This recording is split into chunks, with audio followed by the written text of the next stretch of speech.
இருக்காருன்னா இவங்க தான்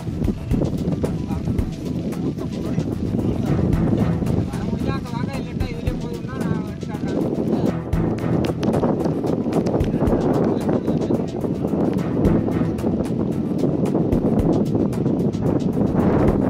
கிட்ட ஒரு 4-5 நாளாக தொடர்ச்சியாக மழை பெஞ்சிக்கிட்டே இருக்குது. மழை பெஞ்சதுலேருந்து நாங்கள் நடுவு நட்டு முடிச்சுட்டு வெளியில் போயிருக்கோம். வீட்டுக்கு வந்து திரும்பி போகணும் அழுத கண்ணீராக தான் வந்திருக்கோம். பார்த்தீங்கன்னா தெரியும், சுத்தமாக வந்து தேங்கிடுச்சு தண்ணீர்.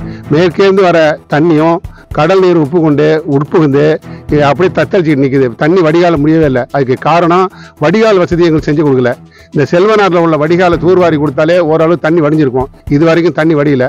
பக்கத்தில் இருக்க அந்தாண்ட நெசாலா வாய்க்காலில் உள்ள தண்ணீரும் வந்து கடைசியாக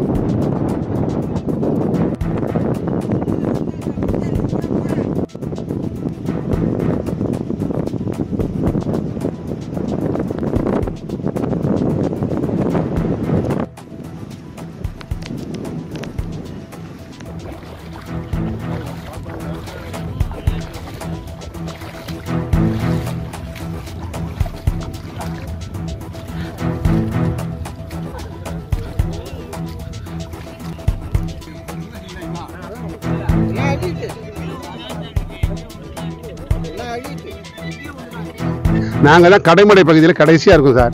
கடைசியாக இருக்கிறதுனால தண்ணி வந்து உள்புகுத்து எங்களுக்கு முதல்ல உள்புகுது. கடைசியாக வடிகிறதுக்குள்ளார ஒரு வாரம் வடிஞ்சுன்னா ஒரு வாரம் கடந்து அழுகி போயிடுது. வேறு எங்களுக்கு வழியே இல்லை. எங்களுக்கு ஒரு 3 ஆண்டு காலமாக வந்து இன்சூரன்ஸ் யாருமே கொடுக்கவே இல்லை. இன்சூரன்ஸ் கம்பெனிக்காரங்க பணத்தை வாங்கிக்கிறாங்க, எங்களுக்கு இன்சூரன்ஸே கொடுக்கவே மாட்டாங்க. எங்கள் ஊர் 3/4 கிலோமீட்டர் உள்ளே இருக்கிற கடற்பகுதியில் உள்புகுந்து தண்ணி வந்து தத்தளிச்சுக்கிட்டு எல்லாரும் வந்து பார்த்தாங்க. இது வரைக்கும் வந்து எங்களுக்கு இன்சூரன்ஸில் வந்து எதுவுமே 3 ஆண்டு காலமாக கொடுக்கவே இல்லை. அரசாங்கம் ஏதாவது எங்களுக்கு உதவி செய்யுது, ஆனால் இன்சூரன்ஸ் பகுதி வந்து எங்களுக்கு இல்லைன்னு சொல்லிடுறாங்க. எங்களுடைய பகுதியிலேருந்து 3 கிலோ 5 கிலோமீட்டர் மேலே இருக்கிற மேற்கே இருக்கிறவங்களுக்கு வந்து கிடைக்குது.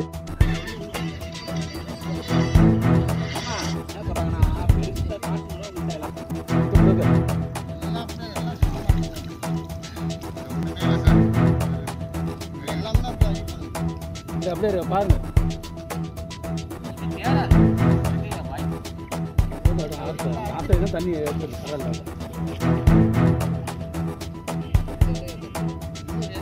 8% கிடைக்குது, 15% கிடைக்குது, 20% கிடைக்குது. எங்களுக்கு ஒன்றுமே இல்லைன்னு சொல்லிட்டாங்க. திருவெண்காட்டில் போய் பார்க்குறோம். திருவெண்காட்டில் போய் பார்க்குறோம். எதுவுமே 3-4 ஆண்டு காலமாக எங்களுக்கு வந்து இன்சூரன்ஸே கிடைக்கல சார். அரசாங்கம் ஏதாவது கொடுக்குது, ஆனால் அவங்க கொடுக்க மாட்டாங்க. அரசாங்கம் வந்து அழிவு சொல்லி தான் எங்களுக்கு கொடுக்குறாங்க. இன்சூரன்ஸ்காரங்க இல்லைன்னு சொல்லிட்டு போயிடறாங்க. மக்கள் ரொம்ப வேதனைப்படுறாங்க சார். எங்களுக்கு தேவையானது வடிகால் வசதியை தூர்வாரி கொடுக்கணும்.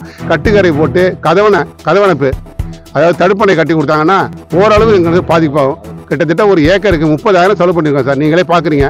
இது வந்து திருப்பி எல்லாம் போயிடுச்சு. மறுபடியும் நாங்கள் ஒரு தானே செலவு பண்ண வேண்டியதாக இருக்குது. கிட்டத்தட்ட வந்து 2 தானே செலவு பண்ணோம். அந்த கடைசியில் பார்க்கும்போது தண்ணி இல்லாத போயிடும். இப்போ வந்து தண்ணி அழிச்சிருது.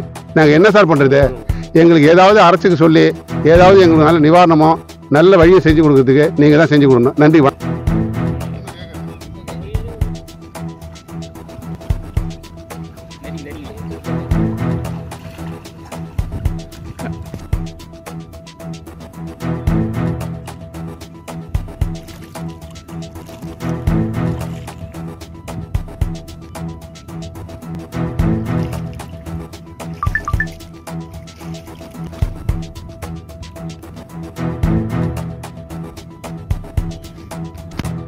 My India 24/7 முக்கிய செய்திகளை உடனுக்குடன் தெரிந்து கொள்ள உடனே சப்ஸ்கிரைப் பண்ணுங்க, பெல் பட்டனை பிரஸ் பண்ணுங்க.